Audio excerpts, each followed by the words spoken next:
আমরা আছি সুবর্ণচরে, আমরা যাচ্ছি চরলক্ষ্মীর উদ্দেশ্যে, কিন্তু মাগার এখানে একগে রাস্তা যদি বালা থাকতো। এই দেখেন রাস্তায় এদিকে মানুষ চলে, এই হচ্ছে রাস্তার অবস্থা। এদিকে প্রচুর ধান খেত চলেননি রে চলে দুর্ঘটনা লেগে।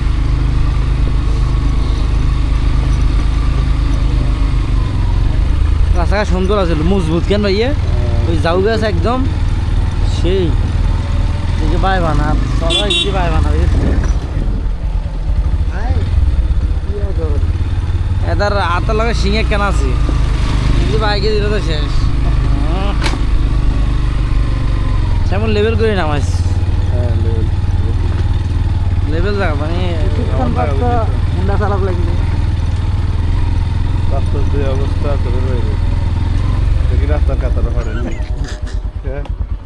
আল্লাহ আরো দিন যাবো ওই যে স্বয়ং গরু এত চললো 400 কেজি 400 কেজি বসার কারণে হুন্ডাটা আর হাঁটতেছে না। আরো রাস্তার যে অবস্থা তলাবাজি যে এদিকে রাস্তার অবস্থা শোচনীয়।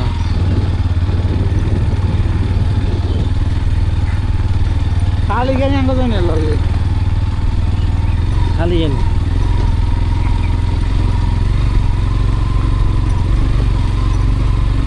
খালি জনের অর্ধেক কাইলে যান। এরে ভাইয়া ইয়েদি ইয়ান ভালো যাতে ইয়েদি না ট্রাক্টর হিসেবে জোনে ছুটে আর না ঘরে লাগাই দিতে তলে দি ভাইয়া টাইট করি না দি কেন রে খাওয়া চেষ্টা করতে হবে।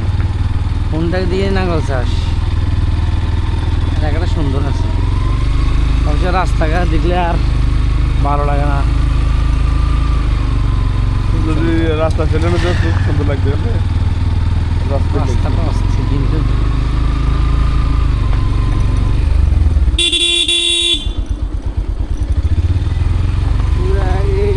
সুবর্ণচর রাস্তা কেটে বেগুন মাঙ্গি সুবর্ণচর হাতিয়া একদম রাস্তার কোনো উন্নতি নেই, সব বেঁচে গেল। এদিকে কোনো সরকারও নেই, এদিকে সরকার রাস্তায় তো আমার মনে কম পক্ষে 6-7 বছর নির্ভর আছে। এদিকে সরকার আছে জনগণের কারণে ঠিকানা বুঝুন না কে ঠিক করবো। সরকার একটা তো ঠিক করবে, সরকারও তো না সরকারি কি আগের দরকার কোনো কেউ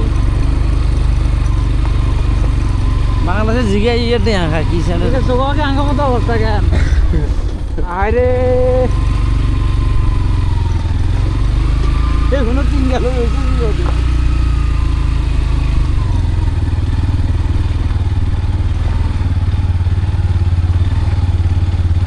বিশাল ঝাউ বাগান, পুরো রাস্তায় 1000 ঝাউ গাছ লাগাইছে। খনন করছে তো বেশি দিন হলো জানি গেছে এখন 4 বছর আগে কথা 4 বছর আগে 4 বছর আগে ঝাউ গাছ এখন দেখবি বুঝন না আগে ঝাউ গাছ ধরে পাই বুঝছো নি বুঝে লাগাইছো তার মানে ইগাল লাগে আরে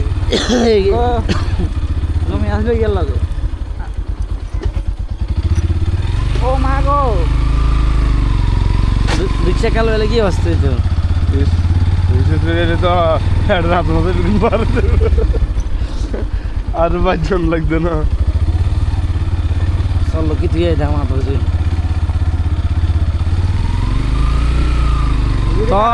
তো রাস্তা ফাঁকা থাকে না অন্তত মানুষ চলতো আর মাড়িয়া রাস্তাটা তো আরো কষ্ট বর্ষাকালে মাটির রাস্তা বহুত ভালো আর ভাইয়া খালি বৃষ্টির সময় কেন গিয়ে খেলে ভালো আর আর এসব ফাঁকা রোড আজীবন হলে কষ্ট করে 12 মাসে